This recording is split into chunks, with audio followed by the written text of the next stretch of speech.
In today's video, I'm gonna show you how I made this little box in order to jailbreak this LaserPecker over there, so you can do cool stuff like unlocking the full laser power by pressing a single button. So this right here is my LaserPecker4 or the LP4, and it's a great machine. Its main selling point is that it has two laser diodes, one for cutting and engraving wood, leather, paper, acrylic, you name it, and the other one for engraving metal, and that's actually pretty unique. But talking about how great this machine actually is, it's a whole nother video.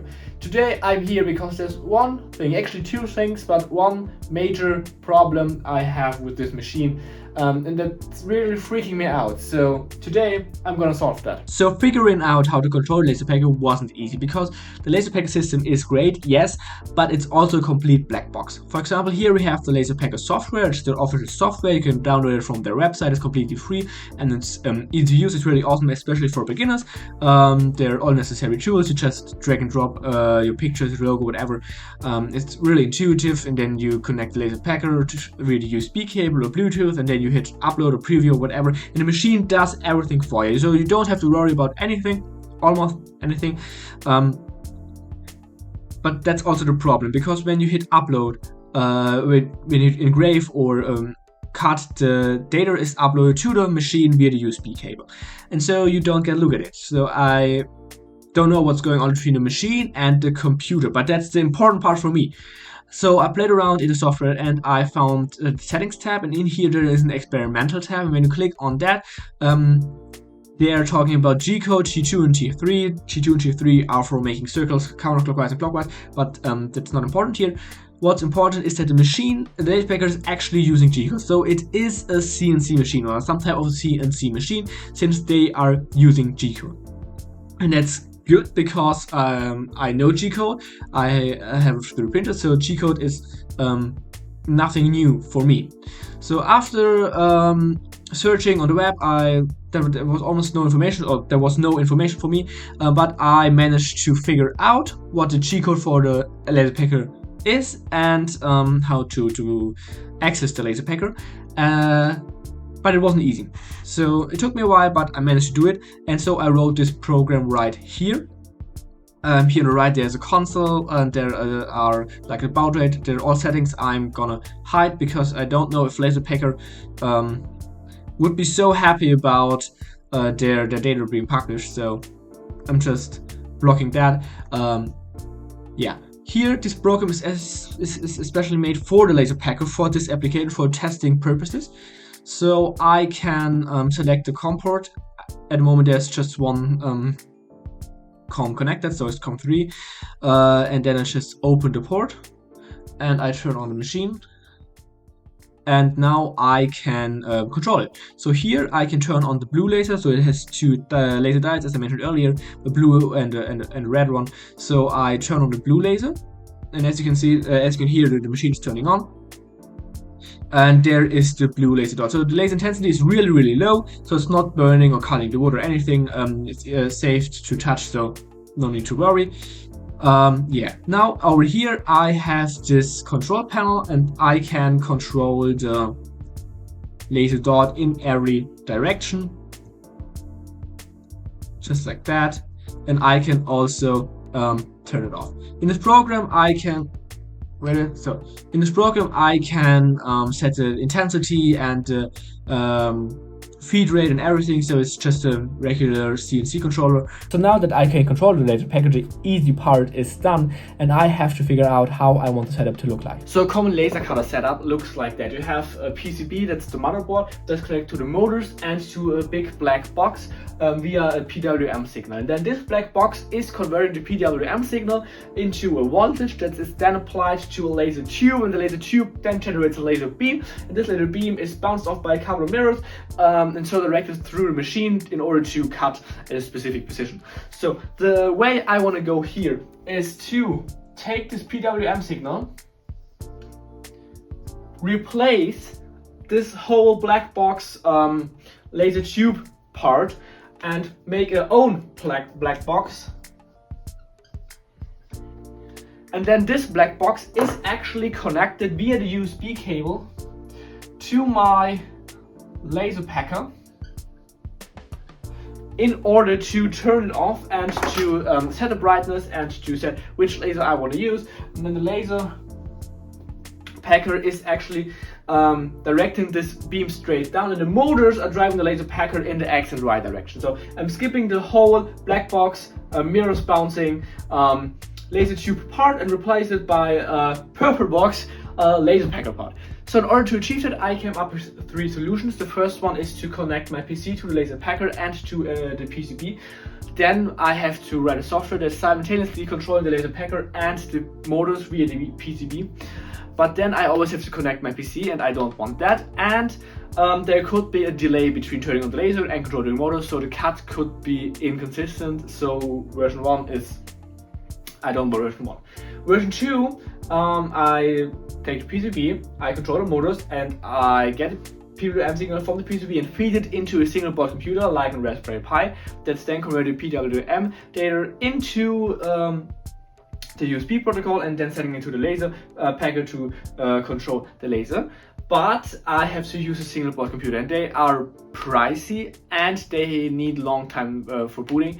So every time I want to use the laser cutter system, I have to wait until the single board computer has booted, and I don't want that. So version 3 is similar to version 2, but here I'm connecting the PCB to the motors and to a microcontroller like an ESP that's then controlling the LaserPecker.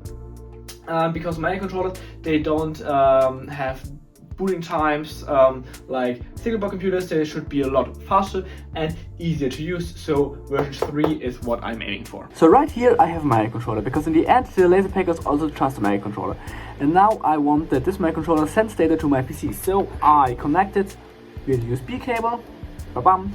And now I can send data to the microcontroller and receive data from the microcontroller. So there is a zero connection, everything works, awesome.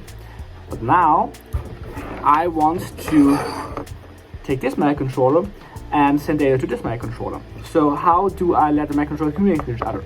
There are different approaches for establishing a connection between 2 microcontrollers. I could take 2 jumper wires and connect the RX and TX pins in order to establish a UART communication, or I could use the SPI interface, or I use one of these right here for wireless communication, but they're also communicating over the RX and TX or the SPI. I'm not quite sure. Or I take USB cable, plug it in here, and theoretically I just plug the other side in here. We ignore that there's currently no voltage applied, and now those microcontrollers should be able to communicate with each other, right? No, because those 2 microcontrollers are USB devices, and in order to communicate to a microcontroller, you have to be a USB host to open a USB device. That means when you connect your microcontroller to your PC and you want to program it, you have to select COM3, 5, whatever. And these COM ports are actually virtual serial ports that your PC is creating, and when you hit open the COM port or you hit connect, the PC opens this COM port and establishes a communication to the device over the USB interface. So the USB interface itself is complicated enough, but opening a COM port is something that only a USB host can do. So in order to establish a communication between those microcontrollers via USB, one of these has to act like a USB host, so it can open the USB device, so the other microcontroller. There are machines that are capable of doing that. For example, this big office printers where you can plug in your USB stick and then print the data from the stick.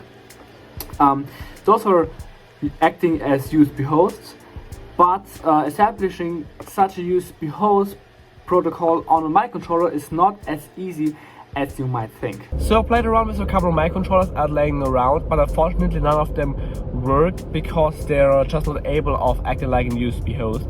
So I digged a bit deeper and found out that the new ESP32S3 supports USB OTG and USB JTAG, and it also has 2 USB ports, which I think is pretty cool, to communicate to PC and, for example, device, because one of the ports has a UART bridge, so the RX and TX pins are translated via an IC and to the USB, and so that's a UART bridge between the USB and the ESP IC. At least I think that's how it works. And the other port is directly connected to the chip itself through an own USB bus. So the chip has an D+ and D- pin, and those are the pins you would find on the USB type A. So they have the ground, they have the V bus for VCC, and they have the D- and D+ pins. And the ESP32S3 supports that, so I have high hopes that it works. I ordered one, it should arrive today, and I'm really excited to try it out. And here it is, my ESP32S3, and as you can see it has 2 USB ports. That's pretty cool. And when I plug it in, I already managed to write in Sketch to control the built-in RGB LED right there. But so far, that's it, because getting this thing to act as a USB host is really difficult. The first problem is the compiler, because when I run the compiler and when I want to run the code, there are a few example codes for USB hosting. Espressif made an example code, and when I run this on my main PC, the compiler says, hey, there's a problem, it's not gonna work out. So when I compile it on my laptop, which is using the same IDE version, the same libraries, the same version of libraries, everything's the same, all of a sudden my laptop's like, hey, yeah, go ahead, it's everything's fine. So I connected the ESP to my laptop and uploaded the code successfully. And in the code there is, when there's no USB device connected or detected in the serial monitor, there is a text, no USB device connected / detected. And when one is connected, then there's a text USB device connected. But the thing is, when I connect it to the computer in the serial monitor, I can see the chip's data and everything, but no text at all. Nothing saying no connected or connected. So it seems like the chip is not even entering the code or executing the code, even though it was uploaded successfully. So that's problem number 1. Problem number 2 is the drivers, because when you want to connect something, a USB device, USB stick, keyboard, etc., you need a specific driver. So for a keyboard, for example, those drivers are pretty standard. Everyone uses them, so you can connect any keyboard to your PC. And then the PC has this driver, and then the driver, when the PC opens the keyboard as a USB device, the driver, all the rest. So the driver is necessary in order to communicate to a USB device, no matter what device you're using. And so the LaserPecker is as well using or needs a specific driver. And up to this point, I can't figure out how to install the driver on the ESP, but that would be necessary in order to control the LaserPecker. So what I'm gonna do next is, I guess I switch to version 2 or to option 2 and screw the microcontroller for now and use a single board computer like in Raspberry Pi, and I hope that that's gonna work out. So my plan was to take the Raspberry Pi and then feed it in the PWM signal and then convert it to USB, and you know, but here is the thing. The problem is the Raspberry Pi cannot read PWM signals. It can generate a PWM signal, but it can't read a PWM signal. So the only value I get is high and low when I turn the knob right here, and that is a really big issue, because that messes up my whole plan, and now I have to come up with an idea how to fix this. And yeah. Alright, so I fixed it. My options were to connect the microcontroller via the USB to the Raspberry Pi, and then just through a serial print out the current data. But then I would have to connect the microcontroller via USB and LaserPecker via USB, and so I would have 2 COM ports, and that would mess up my code, because the Raspberry Pi is labeling the COM ports from starting at 0, no matter what you connect.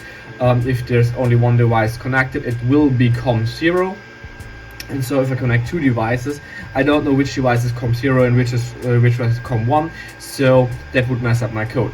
The other way would be to connect the microcontroller via the UART communication. So the Raspberry Pi has built-in UART communications, but therefore you have to enable the UART communication, and then the device is connected as a COM port. So no matter if I connect it via the USB or via the UART communication, the microcontroller is recognized as a COM port. I guess there is a UART to USB bridge IC, I don't know, built on the Raspberry Pi. That's why it's reading the UART as a COM port. So the second or the third solution was to use the I2C communication, and so I have the same setup right here. The Arduino connected to a potentiometer, mapping the values for potentiometer to values from 0 to 2 to 255, and then sending it via the I2C communication. So the Arduino is the slave, the Raspberry Pi is the master, and then the Raspberry Pi reads in the data. And if you're using the I2C communication, it's actually reading the Arduino as a device and not as an COM port. So that's the way it should work. And here I wrote a little Python script, and when I turn the potentiometer, you can see here the values. I can control them 0 to 255 depending on the analog read of the Arduino. So that works. Problem 1 fixed.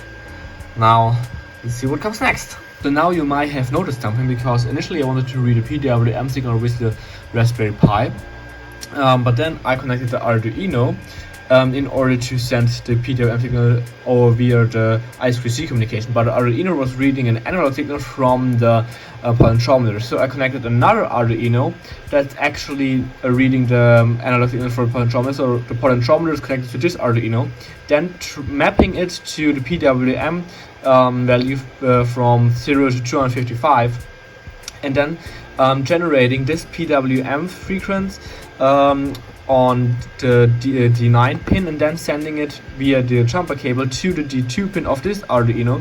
So this Arduino is now listening to an actual PWM signal coming from this Arduino, and then translating it into or sending it to the Raspberry Pi via the I2C communication bus. And now when I turn the potentiometer, you can see that the values are changing. And now this setup is how it should work out in the end for translating a PWM signal to Raspberry Pi readable data. So as it turns out, reading a PWM signal with an Arduino is way harder than generating one, because when the value gets close to or is 255 or 0, the Arduino, the code crashes, and I don't know why. And I couldn't find a solution on the internet, and I googled for it, and it seems to be a common problem. So for now, I'm just using the potentiometer with an analog read, because I have to figure out how I fix this PWM signal issue. The setup is the same as I showed you earlier. So potentiometer, Arduino, I2C, Raspberry Pi. Then here I have the LaserPecker connected via the USB cable to the Raspberry Pi, and I wrote a Python script. So I run the script, and you can hear the LaserPecker turns on, and here the green LED turned on, indicating that it's connected. Then I can switch between the two laser diodes. So this is the blue laser diode, and here is the blue laser diode dot. So I don't know if you can see it on camera, but for me there is a purple dot rolling around there. Okay, and now when I turn the potentiometer right here, I can increase or decrease the power of the laser. So I can turn it off or increase it. I try to get it in one shot. So potentiometer down here, laser over there. As you can see, I can now control the LaserPecker by using a potentiometer. So that's a big step for this project, and yeah, let's hope I can fix this PWM issue so I can finally make a PCB. So here's the problem with the PWM signal as far as I'm concerned. So PWM signal looks like that, little rectangles, and then you change the width of this rectangle. So for example, a lot of small ones, and then big ones. So the signal would be medium, fast and slow. So you can imagine it like an if you imagine this line as plus 5 volts, and this line right here at the bottom as 0 volts or G&D. Then you're just switching between high and low, and you're doing that in a certain frequency. So that's basically the basic principle of a PWM signal, but I'm not going to talk about that. An Arduino can generate a PWM signal, because in the end, all you have to do is, for example, you take a switch and then connect this side and this side to an LED. So then when you turn on the switch, you trigger the button or whatever, the LED or the lamp here turns on, and the Arduino can do this by not using a switch, but for example transistor. And then here an LED, it's not an LED but a PWM receiving device like a fan or a server or whatever. So generating one is really simple, but to read one, so to be the lamp, the Arduino actually, when we imagine the signal, the Arduino has to measure the time. So this is time, and then figures out where, take red and purple, high, and in between it's low, and then the Arduino has to capture this point right here where the signal is high, and this point right here. So the Arduino has to record for how long it's low, and the same over here, and record for how long it's high, and then calculate the PWM signal, because the Arduino knows how fast its own clock is ticking. So it's built in 16 megahertz quad, and the Arduino has an own frequency, and it knows how fast its own clock is ticking, how fast the quartz is, and then it can calculate the PWM signal. But when I get close to 255 over to 0, so completely 0, it just crashes. And I don't know why that happens, but I have another solution by using a PWM converter, because for example, in an LED dimmer, or to set a brightness of an LED, you usually use a PWM signal just like that, and then you feed it into an PWM voltage converter, for example.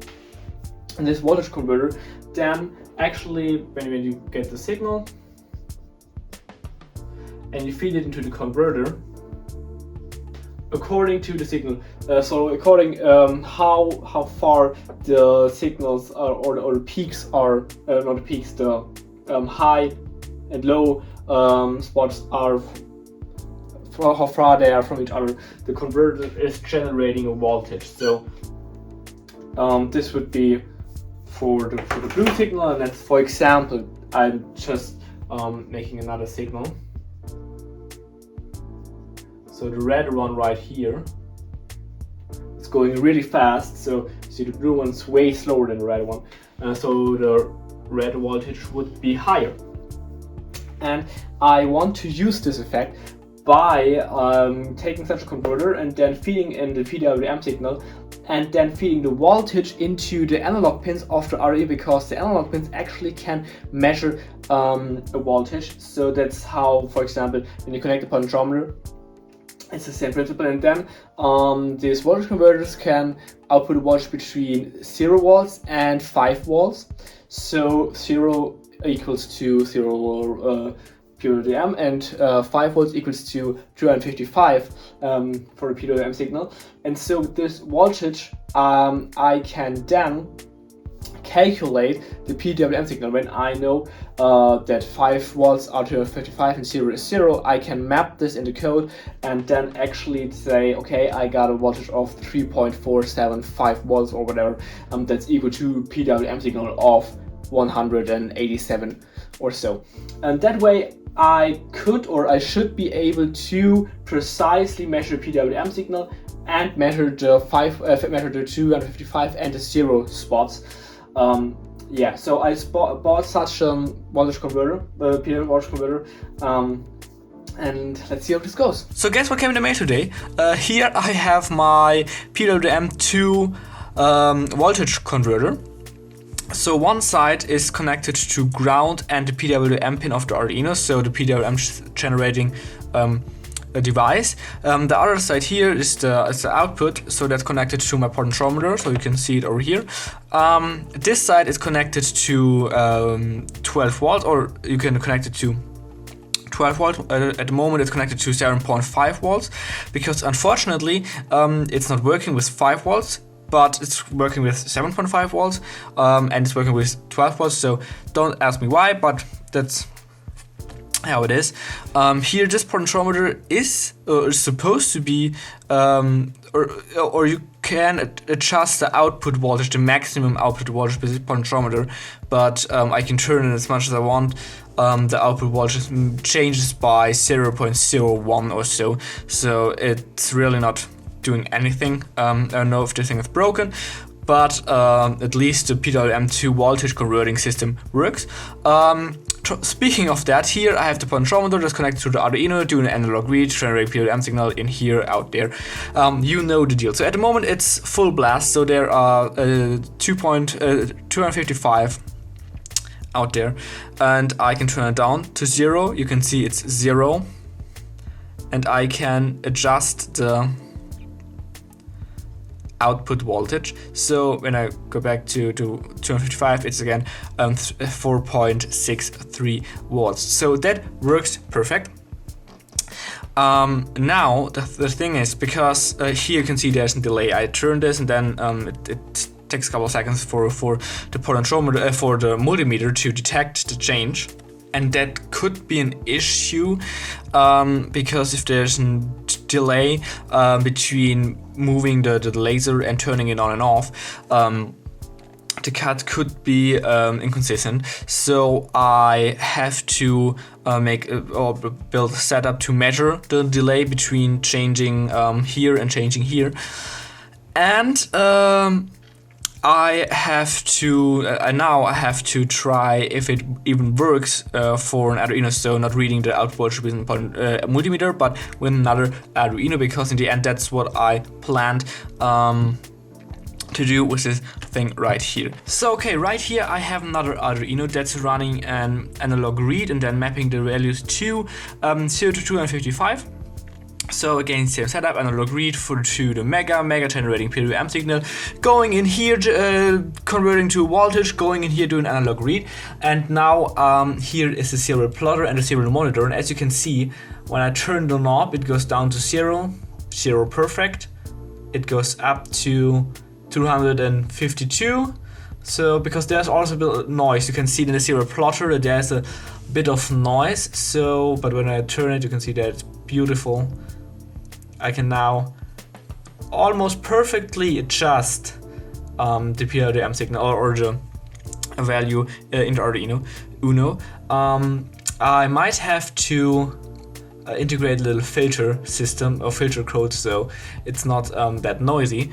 But for now, let's make the timer system that tells me or that measures the delay between starting 255 and receiving 255, because that's really interesting for me. Okay, so before implementing the delay timer, I quickly implemented the filter now. So 0 is 0, yeah, 255, 255, and everything in between is stable, so there is no noise at all. Okay, so now for testing, I have a Raspberry Pico right here that's connected to the D12 and ground pin of the Mega and the Uno.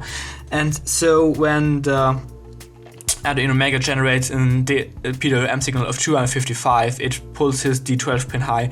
When the Uno receives a signal of 255, or actually receives an analog reading from the voltage converter here and maps that to 0 to 255, and the mapping is 255, so the Arduino releases 255, it also pulls his D12 pin high, and the Pico listens to the D12 of the Mega and the Uno. When the D12 is high, it starts in timer. When the D12 of the Uno is high, it stops in timer, and then it's calculating the delay and displaying it in the serial monitor. So let's turn the potentiometer to 255 and see how big the delay is. And you can see it's 0 milliseconds.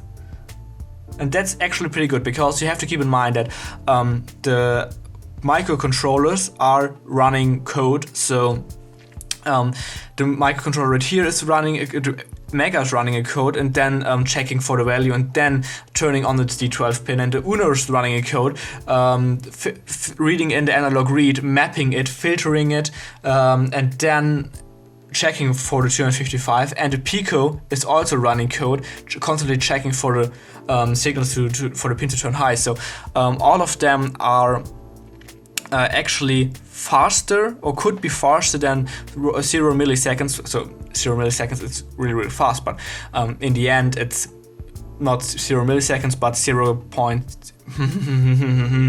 milliseconds. And the chips, if they're not running as many code lines as they have to, they would be even faster, because they can run through the code even faster. So they're actually slower at the moment as they could be, but they're still as fast.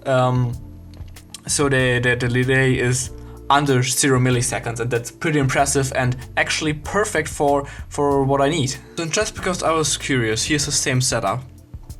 But this time I don't control a PWM signal with a potentiometer, but Arduino is constantly changing between 0 and 255.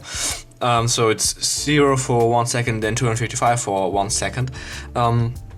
Because yesterday when I turned the potentiometer, the PWM signal generated at D9 slowly was rising slowly, and so it was at 254, and then just jumped to 255, and this jump was very small, so that the delay was very small, because there was almost the PWM converter was almost generating the maximum voltage. So this time it's jumping from 0 to 255, so from 0 to max, so that the converter has to generate 0 and then full max volts, and Uno is again listening to it, and the Raspberry Pi is recording it. And as you can see right here, the delay is still between 0 and 1 millisecond. So sometimes 1 millisecond, sometimes 0 milliseconds. So that's still really, really fast, because that's important. In the end, the PCB for controlling the laser is constantly changing between 0 and 255 or another value for the laser, so it's not like turning down the laser slowly and then turning it on or riding power slowly.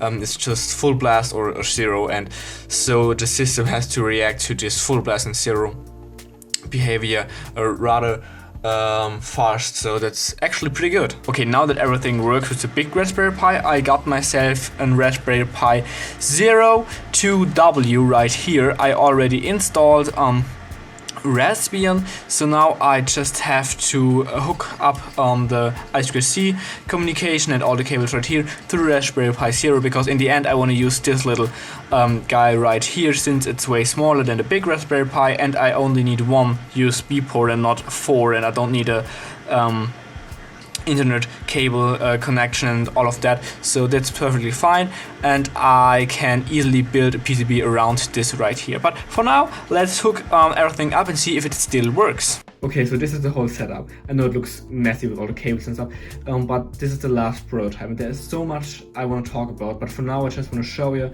how it works, all the functions, and then talk about all the other things when I actually made the PCB. So I have, there's LaserPecker over there, and I set up another camera that's filming on the LaserPecker build plate. So here's the build plate.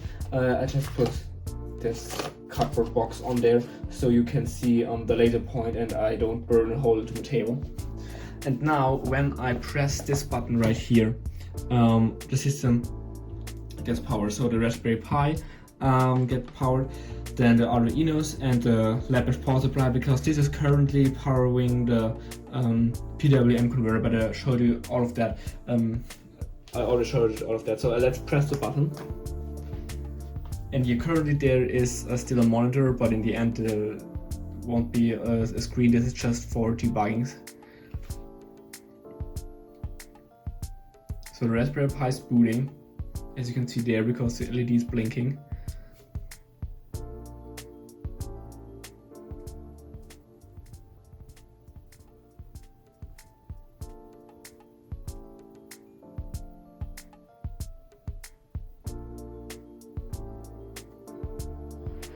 And now you heard that the LaserPecker turned on, indicating by these LEDs right here. We have a green LED on the right, that's indicating that the system, that the script is running. We have a green LED in the middle that's indicating that the LaserPecker is connected, there's a serial connection.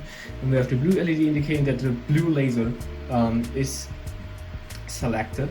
As you can see in the second screen, in the second video, there is the blue laser dot. And now over here we have the red LED blinking, indicating that it's currently in manual mode for the PWM signal. So I can adjust PWM using this controller over there. So when I turn this knob, let me put on my safety goggles. So when I turn this knob, as you can see, wait a second. Let me just move the cardboard box. So now I can see better. So when I turn the knob, you can see that the laser gets brighter. Okay, now I burned another hole in it. So like that. And down here on the screen, the current power setting, at the moment it's PWM signal 26, but as you can see when I adjust the knob, so I adjust the PWM signal, it also changes here on the screen, so I can always see what the current PWM signal received from the Raspberry Pi actually is. So now I can switch to the green LED over here, that's indicating that it's now on PWM reading mode. So now it's reading from the PWM converter. So I have to use this Arduino. So now when I turn the knob, as you can see, I can again,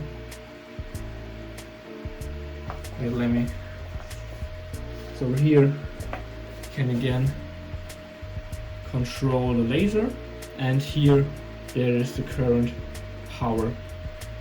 So switch it back. By the way, the blinking of the LEDs, every time the Raspberry Pi requests a PWM signal or requests the data on the serial bus, the LED blinks, so that's why they're currently blinking, indicating that the Raspberry Pi is actually talking to the Arduino. And now, one of my favorite settings, I have another switch right here. I can flip that, and as you can see there's another LED that turned on, so on off. When I turn the flip the switch, I can turn the laser knob right here, and as you can see it's changing, it's reading the PWM signal, but it's not doing anything. So as well as for another PWM, since they're both come from the Arduino, so this switch actually disables the PWM reading, but therefore I have another switch button right here for I call this the cutting mode, because when I hit that, the laser will be turned on at max, so I can only do it for a couple of seconds, because otherwise I will have a hole in my table. So when I hit it in 3, 2, 1, you can see that way I can actually use the laser on spot. Oh wait, I should turn the PWM down. Okay, so I move that again. So there's the laser. And now I want to shut the system down. So what I do is I hit another button right here, and you can see this the display displays LC4, so LaserCracker4 is shut down. And as you can it will hear in a sec, so laser dot turned off, laser turned the diode off, and in a second it will shut down the laser. So laser shut down, and then the LEDs will turn off, and then the Raspberry Pi will shut down itself. So there you can see it shut down itself, and then I can just repower it and it will turn back on again. And yeah, I think that's actually pretty cool. So currently I'm making the PCB, and I ran into some serious space issues because initially here there is the HDMI port and here's the USB port, and I wanted to have some space right here so that I can plug in the HDMI cable in order to check what the Raspberry Pi is doing for debugging purposes. And here on the right side for the USB port, I actually wanted to plug in the USB cable and then cut the cable so that I can extract the wires and then feed the wires into the PCB. But unfortunately that's not gonna work out, or I think it's not gonna work out, because I have to place some buttons, some switches, some potentiometers right in front of the Raspberry Pi. Otherwise, this thing will be gigantic. So that's why I want to use the solder pads right here. So these are indicated as pins, but actually those are solder pads. And these solder pads can be used to access the Raspberry Pi. For example, these two over here are for the video signal, and these two over here are for the USB cable. So here's a picture of the Raspberry Pi, and there you can see it's DP and DM standing for D plus and D minus. Those are the two pins transferring the data on a regular USB type A, or the old USB 2.0, I think. Then over here there's a TV and an AB pin, so they should be for an analog signal.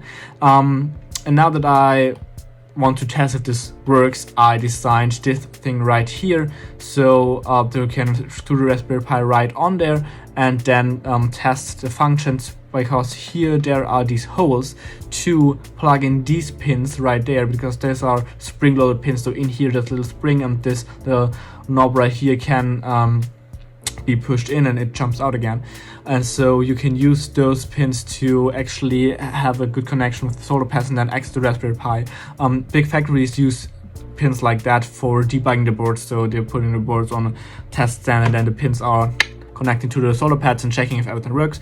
But yeah, I designed such a test stand right here, so let's print it and see if it works. Okay, so just ignore the mess on my table. Here is the Raspberry Pi, and I solder wires to the little spring connectors, and then they are connected to this breadboard right here, and here is this analog connector that's connected to the analog pins on the Raspberry Pi, and then the signal gets into this analog HDMI converter, and the other pins are connected to this USB connector right here. So, and here is the screen, so it's actually working. The analog signal is converted to HDMI and then gets in here, and I can also use my mouse. And as you can see here, I'm searching for USB devices, because now I plug the LaserPecker in, and now I search for it, and there you can see it. There is the LaserPecker. Okay, so this is my final PCB design. I put all the components on here. I wrote everything. Back here is the web. Back there's the new LaserCracker logo. I designed the Geissler logo, and yeah, so now I implemented some custom components like the fan right here, or down there. They're also custom components, so I will cut a template of this on the LaserPecker to see if all my custom footprints will match the already existing components, and if they do, I can order these. Now that I have this cut out, I can test if it's gonna fit. So here for example I have the Raspberry Pi 0, and it fits perfectly into the holes. Now for this thing I was concerned, I modified the PWM converter, and it should fit right in here. So these things in there, that fits. These in there, that fits as well. So the thing is gonna fit. And yeah, that means I can order the PCBs. So I ordered the parts and the PCBs. That means I have to wait a couple days. But I can use this time to model the housing for the laser cracker, since I have the 3D model of the PCB. So here's my first attempt for the case design. And when I think about a project or when I think about a theme, I just have to think about the color. And when I think about laser cracker, I think about black and yellow. That's why it looks like that. Yeah, here we have the switches. Potentiometer, here will be the LEDs, down here and up there, those are going to be LEDs. Those will be the buttons. Here will be the display. Here the fan intake. Here's the fan outtake going right through the heat sink right here and then out there. Here on the sides you got your connections, power, PWM, USB. Back here a little connection, and I made some mounting slots so you can zip tie it onto a piece of aluminum extrusion or whatever. I got two packages from China, one with all necessary components and the other one from today's video sponsor, JLC-PCB. JLC-PCB is a PCB manufacturer specialized in custom PCBs for makers, so that you can equip your project with professional made PCBs for a price of $2. Not only can you choose from a variety of colors for your PCBs, you can also change the layer count and make 4, 6, up to 8 layer PCBs. JLC-PCB also offers SMD assembly, and you can make your own flexible PCBs. Besides from PCBs, you can also order 3D printed or CNC milled parts from JLC-PCB. So I've been a JLC-PCB customer for around 6 or 7 years now, and I love the product. The quality is awesome, and I use their PCB in almost every single one of my projects because they're so affordable and have really high quality. So check out JLCPCB.com for your own PCB,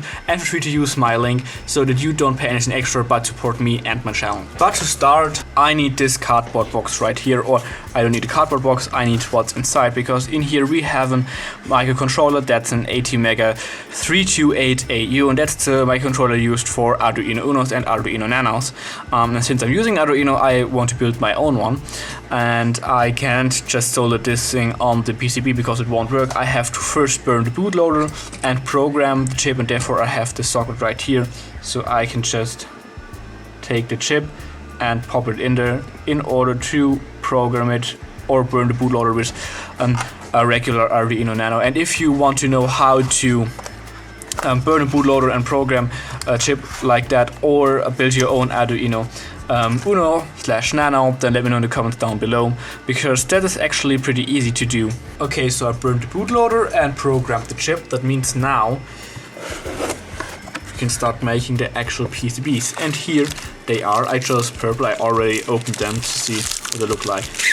I got 5 of them. I chose purple for this one because I really like this purple color. There are also black, green, yellow, white, blue, you name it. And these PCBs are actually special because they are not ordinary 2-layer PCBs, but there are 2 separate layers between those 2 outer layers. So there's layer 1, 2, 3 in there, 4 down here. And you can't even see it because it's still just 1.6 millimeters thick. But there is, I don't know, let me show it. Maybe you can see it right there. That there is a wire running in between those fiberglass sheets. So that's actually pretty cool. And I also have an SMT stencil. I also have a laser cut stencil to apply the solder paste. So in order to apply the solder paste, here's a little trick I like to do. So I grab the PCB I want to use, and then I grab some old... Okay, so there I lost some video footage. But here's what I did. So I taped the old PCBs around the new PCB I want to apply the solder paste on. Then I can just fit it in there so it sits snug between those sides and those sides. So the PCB in here can't move right aside. and then I align the stencil, which you, by the way, can also get at JLC-PCB. You can just order a laser cut stencil, and I align it with the PCB under it and tape it down, like so that the tape is like a hinge, yeah. And then I just put the solder paste on, and with a silicon squeegee I drag it over there so there's the perfect amount of solder paste, and I can just open that up and pop the PCB out. And that works really good, and I think it's the easiest way to apply solder paste. You have to make sure that, the only thing you have to make sure is that there is a solid base you're working on. And for example, this right here, you can see there are little drill holes and everything else, and it looks like PCBs because it's from JLC-PCB. So when you order these stencils, and they usually come in a big size, so I think it's an A4 paper size, but you can order them in custom size like I did. So you can just say I want it custom for this size, and it won't cost you anything extra. But if you order them the big size, you can get them sandwiched between those really hard cardboard wooden sheets.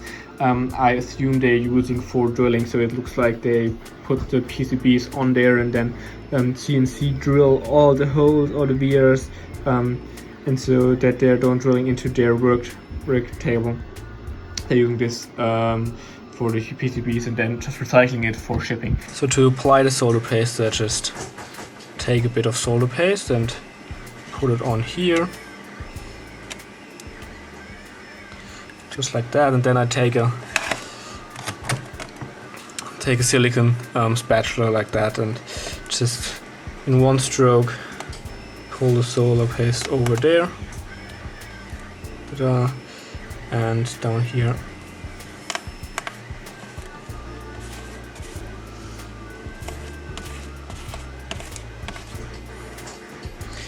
Now when I lift it up, I should have the perfect amount of solder paste on my PCB.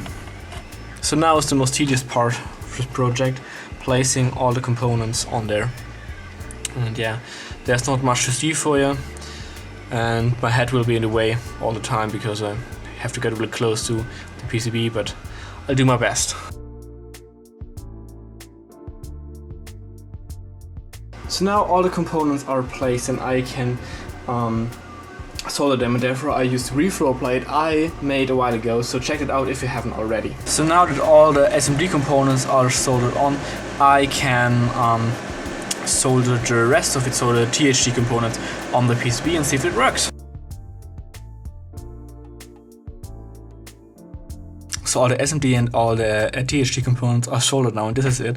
I already mounted the fan. Under there is the PWM converter, and I think my favorite part are these pogo pins because they little springs in there.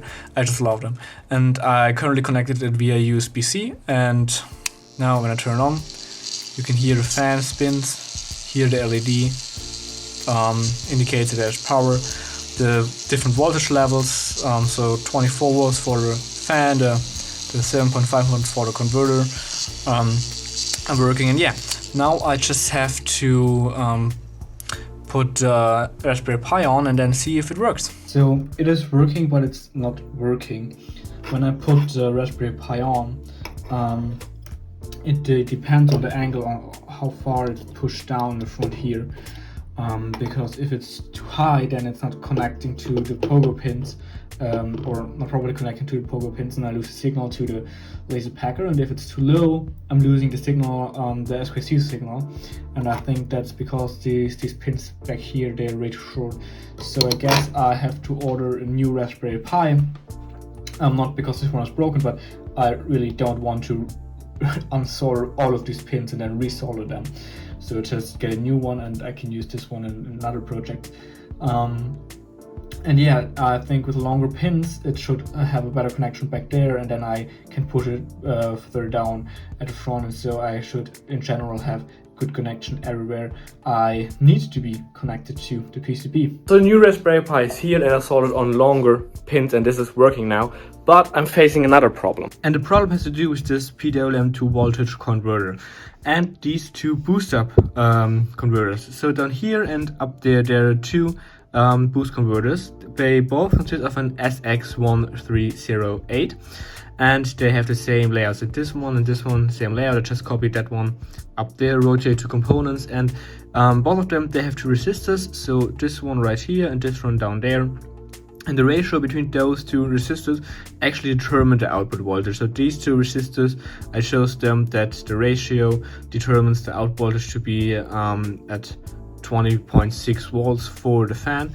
And these two resistors up there should create 7.5 volts for the output converter, for the PWM converter. But this one up here is not working, this one down there is working, and I don't know why this one is not working. I double checked all the components, there are no short circuits, everything is soldered on properly.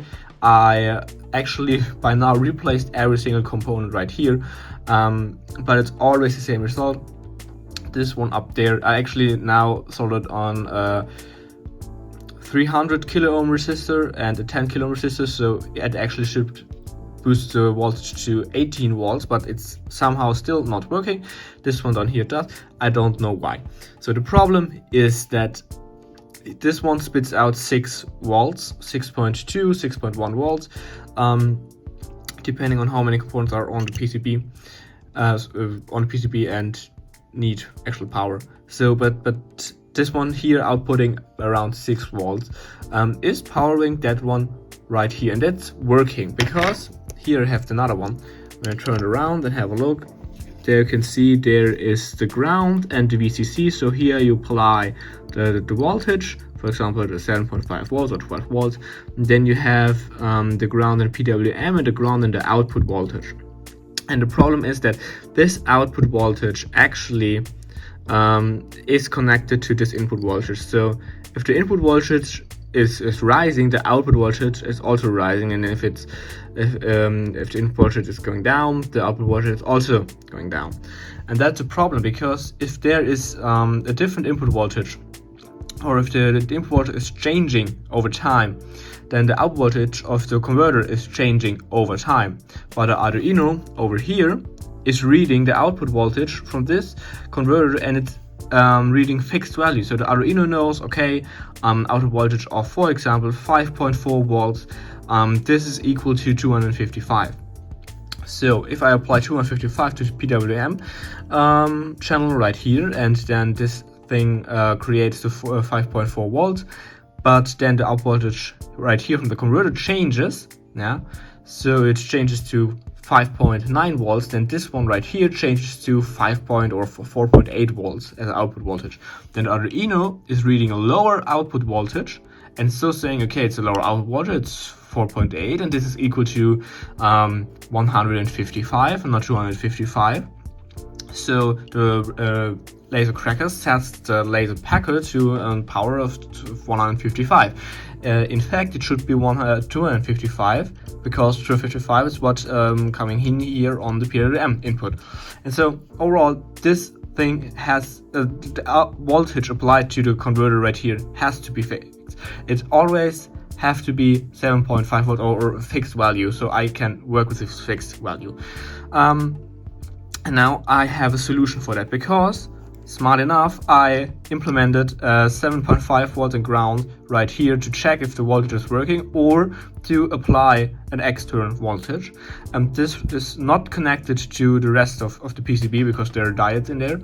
And so I can connect this to an actual step-up converter, boost converter, that's reliably creating 7.5 volts. And then I can connect the boost converter to the barrel jack right here, because I can use the the USB-C input, the USB-Cs here and there, and the barrel jacks they are the same. So they're connected, VCC and ground, they have the same connection. And so I can just apply the 5 volts here, then extract it from here into the boost converter, and then in here for this circuit right there. Is it a pretty solution? No. Is it a working one? I hope so. I have to try. But since this one is not working, I guess that's my best bet. And in case you're saying, yeah, but you cut the corners, maybe this has an effect. No, it actually doesn't. This is a 2-layer PCB, so you can see, for example, here you can see the traces yeah, running there, and on the other side. And I checked there are no traces running around the hole, so you can safely cut them, and it has no effect. There are no short circuits. I used the multimeter to check it. There are no short circuits, so this is no effect. It's just this circuit right here not working, and I can't figure out why. So there are the pins. I just want to solder them, but here's my solder iron. It's been heating for 5 to 10 minutes and it's still cold. That means my soldering station broke down. Now when I turn it on, I have to turn on the main power supply, then turn this on. Now you can see here green LED, so we have 24 volts.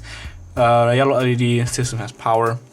And now checking for the voltage generated by the voltage converter, and here we have 7.454-ish volts.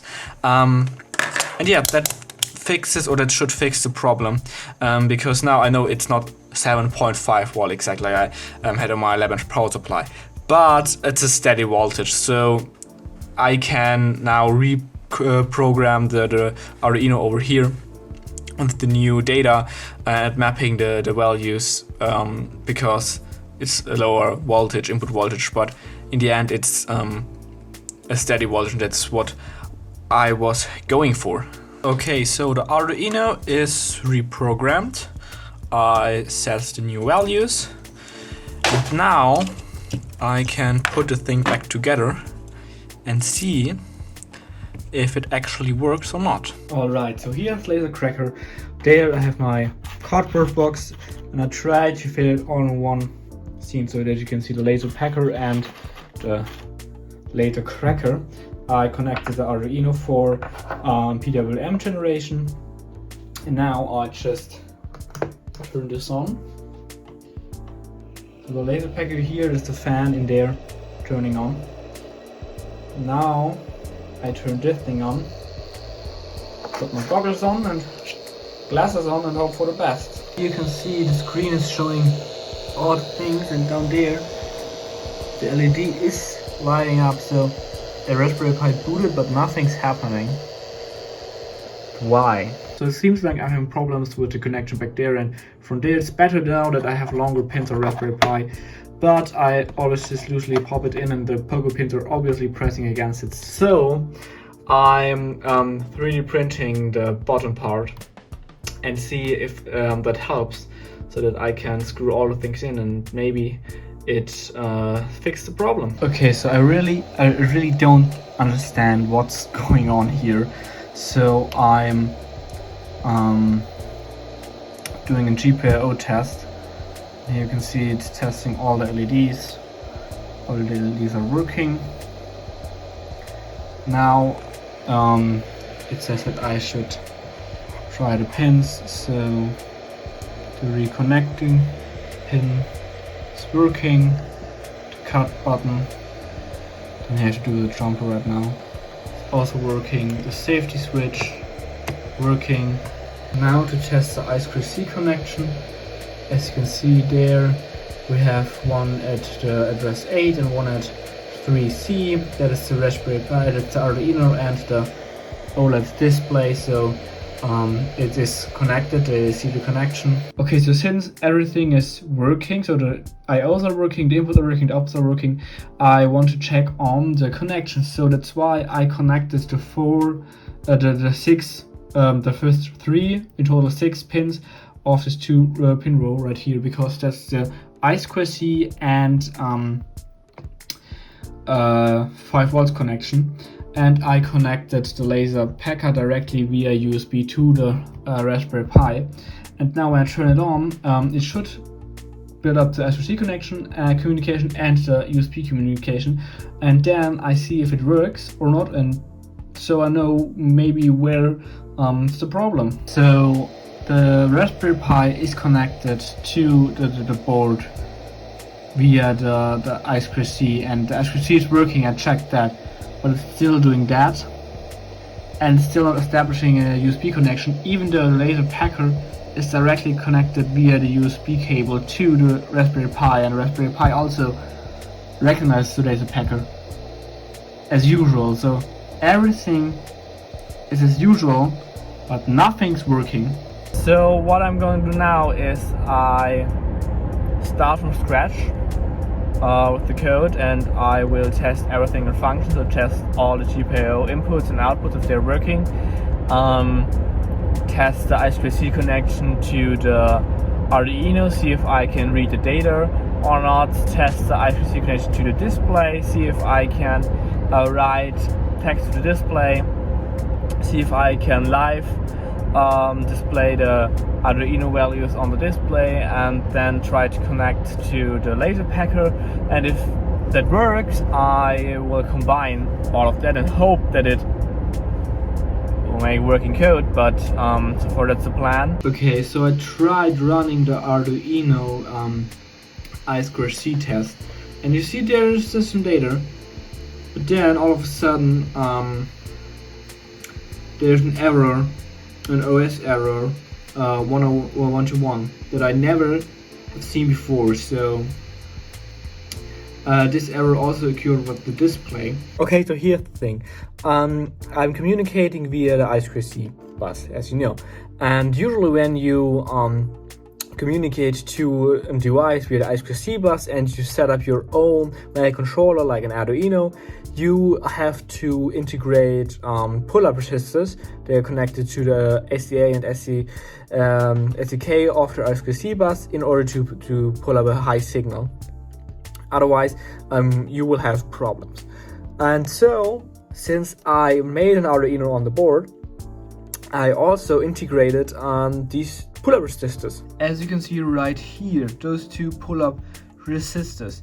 But as it turns out, the Raspberry Pi already has integrated pull-up resistors. So I'm thinking maybe since these two pull-up resistors are adding up, this causes some problems in the I2C communication, since I'm getting the same error from the Raspberry Pi no matter if I try to connect to the Arduino or to the I2C to the OLED display. So what I'm doing now is I will unsolder the pull-up resistors. I manually solder it to the LaserCracker4 and see if it helps. Okay, look, here you see the terminal, and now I check for I2C, and always getting the same results: 0, 8 and 3C, and this is the Arduino and the display.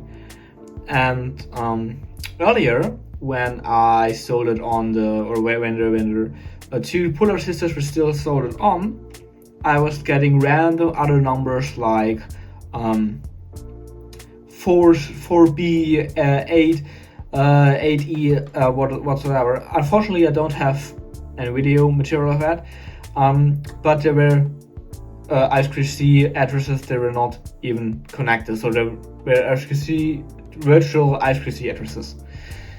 And now, here you see the Arduino, the LED is lighting up, so the Arduino is getting the signal, and I can now adjust the signal, adjust the PWM signal sent to the LaserCracker, I'm sorry. And now running a count on the display that's just counting up. You can see it's also working, there's no error message at all. Okay, so it works now. In the end, it was actually the two resistors temporarily interfering with the built-in resistors on the Raspberry Pi. And I actually made this mistake because I was so used to, alright, I'm building a custom Arduino, so I need these two pull-up resistors for the I2C bus. Then I forgot that I don't need them since they were already built in the Raspberry Pi. What makes it wonder is that on the breadboard I used an Arduino Nano, and it worked just fine. And I think Arduino Nano has built-in pull-up resistors for the I2C communication, but I'm not sure.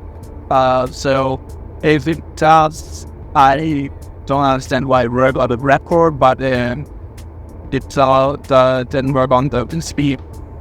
Whatever, now it works. So I'm gonna 3D print the top part for the casing now. And then yeah, then I should be finished. So I wanted to put everything together, but all of a sudden it stopped working, and so I checked everything, and now I'm checking the I2C connection, and again there is the error 121 remote I/O error, and I don't know why, because this error occurred when there were still the 2 resistors soldered on here and there, but I desoldered them, and so everything should work, but it does not, and so now I have to figure out why. Okay, so I figured it out.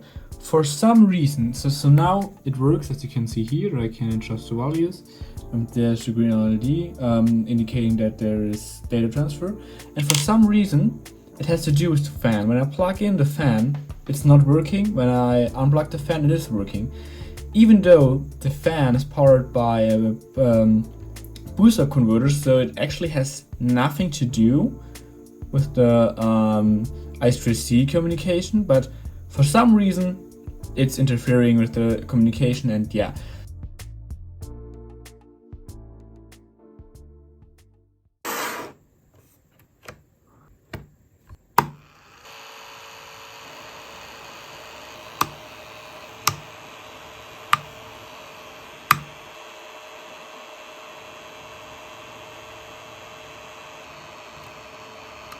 So after almost 3.5 months of developing, designing and testing, LaserCracker is finally here. And I gotta say, I love how it looks. I love this retro aesthetic, I love the button switches, the LEDs, I love the color scheme, the black and yellow. And I think this is one of my favorite projects so far, but let's not waste any more time and I show you what it can do. So first thing first, you plug in the LaserPecker into LaserCracker, just like that. And then you connect the LaserCracker to power via the USB-C cable. I could also use the barrel jack for the 5 volts, but I'm using the USB-C cable. Then I make sure that the analog settings is on low, and then I just turn it on. And you can hear the fans turning on, blowing air right through the heatsink right here. And now we gotta wait for a couple seconds so the system can boot up. Now we got the LEDs, the green LED indicating that the system is running, the blue LED indicating that the laser is connected, the green LED down here indicating that it's in analog mode, the red LED over here indicating that there's power, and here we can see the actual power. Now I put the wood right here, just like that. Now when I turn this knob, I can turn on the laser. You maybe see it over there on camera, definitely see the smoke. And there on the control panel I can see the power. So that works. Now I flip this switch over here, and as you can see the white LED turned on, and now I can turn this button. Nothing happens. Okay, the power is indicating it, but nothing happens because now it's in cutting mode, and so when I press this blue button, the laser is gonna cut. So as you can see, I can now by the press of the button cut with the laser. So let's turn this off again, because I can also toggle this switch right here, and now this LED is blinking red. That means it's on PWM mode. So I have here my little Arduino that's generating a PWM signal. Now I connect it to the PWM port on the side, making sure that it's connected.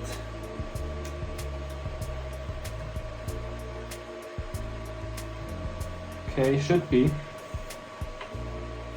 And now, as you can see, I can change the intensity by turning this potentiometer right here that causes the Arduino to generate a PWM signal. So also the PWM reading is working. And now, when I want to turn the system off, I just hit this button up here, the green button, and it will shut down. It displays says LaserCracker is shut down.